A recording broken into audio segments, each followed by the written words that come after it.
राजी न भई घर रहने को।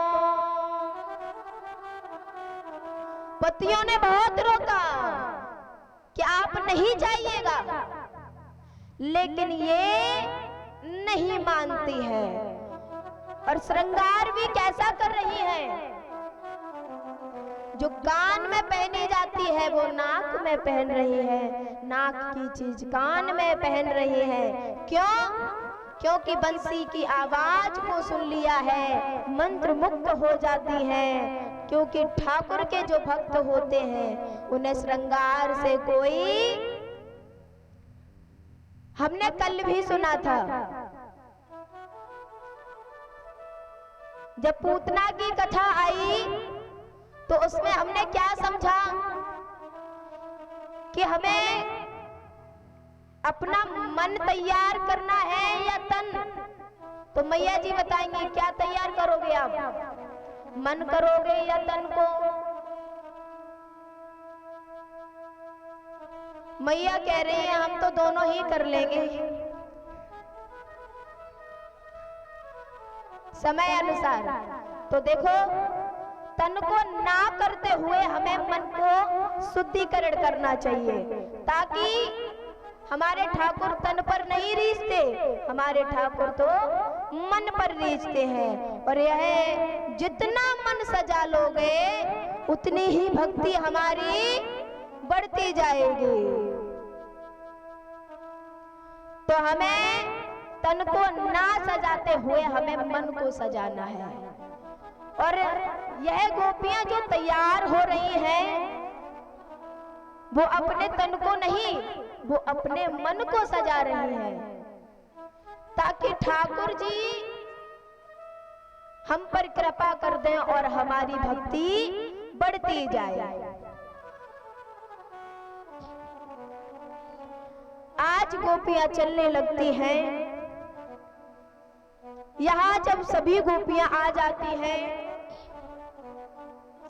सभी को खबर लगती है कि भाई प्रभु अर्धरात्रि में रास विहार की लीला प्रारंभ कर रहे हैं।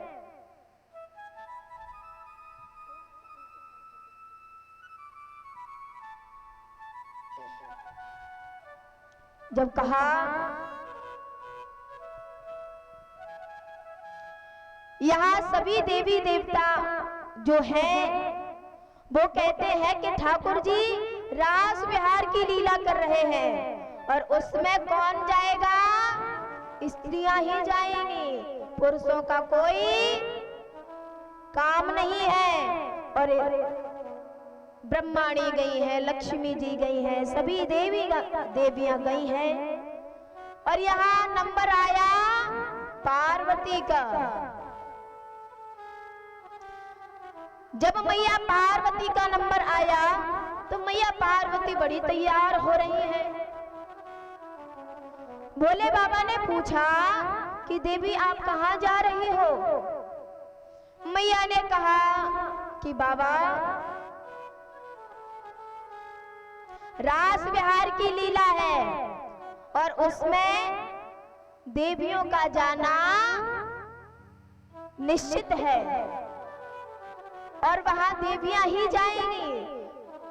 तो आज बाबा ने कहा अगर आप जा रही हो तो हमें अपने साथ में ले चलो। मैया ने कहा कि आप नहीं जा सकते। क्यों? अरे भाई वहां पुरुषों का कोई काम ही नहीं है। बाबा ने कहा कि मैं तो जाऊंगा भाई, चाहे कैसे भी जाऊं, मुझे भी लीला के दर्शन करने हैं। जब कहा मैया मना करती है, लेकिन भोले बाबा मानने वाले नहीं है। जिद के आगे खड़े हो जाते हैं और कहते हैं मैं तो जाऊंगा लीला के दर्शन करने। मैया कहती है तो आप कैसे जाओगे? भोले बाबा ने कहा कि वो आपको पता होगा कि मैं कैसे जाऊंगा।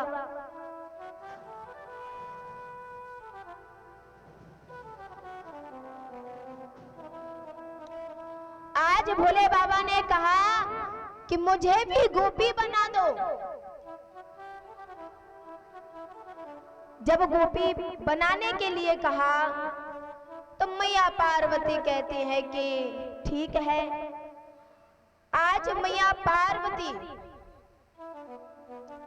भोलेनाथ को लहंगा पहनाती है, चूनर को उड़ाती है, गोपी का रूप धारण करवाती है। और यहाँ गोपी का रूप धारण करवाती है तो मैया ने कहा कि बाबा सुनिएगा, कोई गड़बड़ नहीं होनी चाहिए, किसी को पता नहीं चलना चाहिए कि ये बाबा हैं। भोले बाबा ने कहा कि ठीक है, आप जैसा कहोगी मैं वैसा ही। तो आज भोले बाबा ने कहा कि आप जैसा कहोगे मैं वैसा ही करूंगा। आप बताओ कि मुझे करना क्या है। तो मैया पार्वती कहती है कि आपको घूंघट बना करके जाना पड़ेगा। अब यहाँ भोले बाबा ने कहा ठीक है। जब भोले बाबा चलने लगते हैं, अब भोले बाबा का तो विशाल रूप है। मैया चिंता करती है कि भाई अगर पकड़ भी गए तो बड़ी ही बेइज्जती होगी हमारी, क्योंकि वहां तो देवियों का ही जाना निश्चित है, पुरुष वहां वंचित है, तो ये कैसे जा सकते हैं।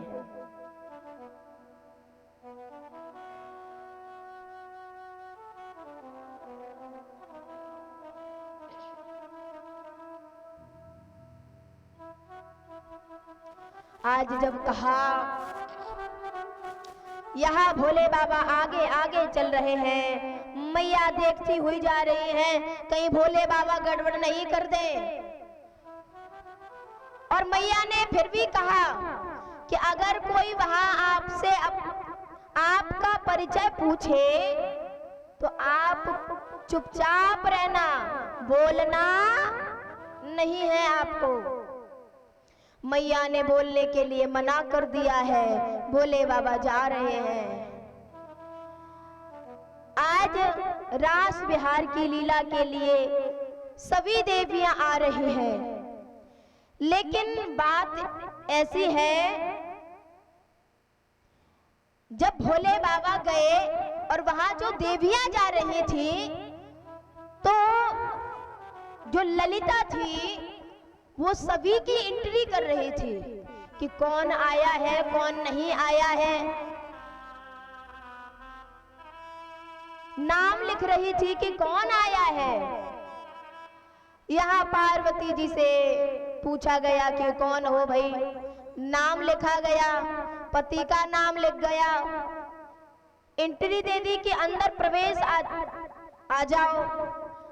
मैया प्रवेश तो कर गई, लेकिन चिंता भोले बाबा की है भाई, हमारी बेइज्जती ना हो जाए। भोले बाबा आए, घूंघट को मारे हैं। अब ललिता ने कहा कि मैंने ऐसी सखी को तो कभी नहीं देखा, इतनी लंबी चौड़ी सखी है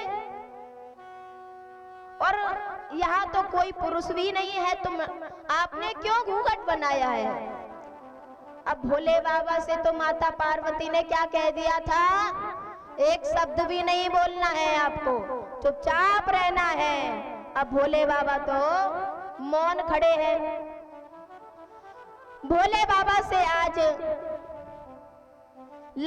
जो ललिता है वो कहती है कि गोपी आपका नाम क्या है। भोले बाबा तब भी चुपचाप खड़े हैं। अब मैया पार्वती घबरा रही है, कहीं एक शब्द भी बोल दिया तो गड़बड़ हो जाएगी। अब मैया भाग करके गई है और ललिता से कहने लगी है, अरे सखी आपको पता नहीं है। अरे क्या सखी, क्या पता नहीं है। अरे हमने जल्दी जल्दी में ऐसा कर लिया कि आपको निमंत्रण देना भूल गए। अरे किसका निमंत्रण?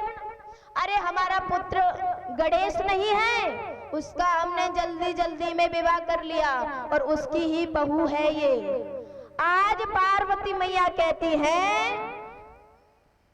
कि जाहे गणपत की घरवाली बहना मानो ना सही, चाहे गणपत की घरवाली बहना मानो ना सही।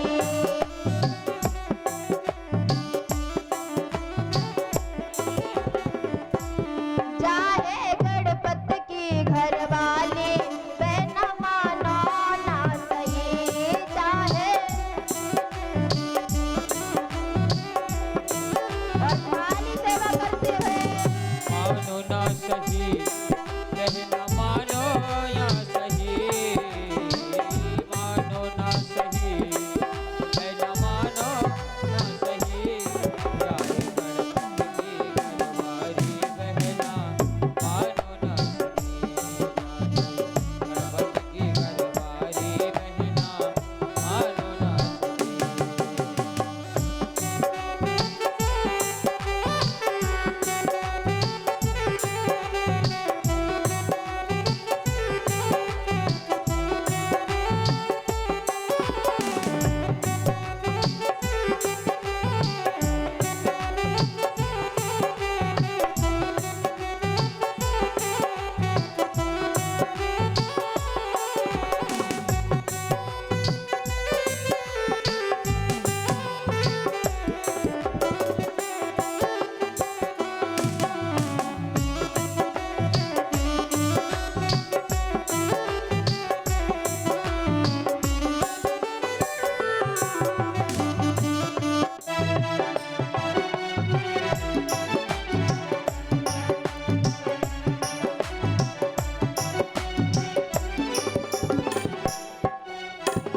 मानो ना सखी बहन मोरी मानो ना सही, मानो ना सही बहन मोरी मानो ना सही, मानो ना सही बहन मोरी मानो ना सही। मानो ना सही बहन मोरी मानो ना सही, जाहे जाहे जाहे गणपत की घरवाली बहना मानो ना सही, जाहे गणपत की घरवाली बहना मानो ना सही, जाहे गणपत की घरवाली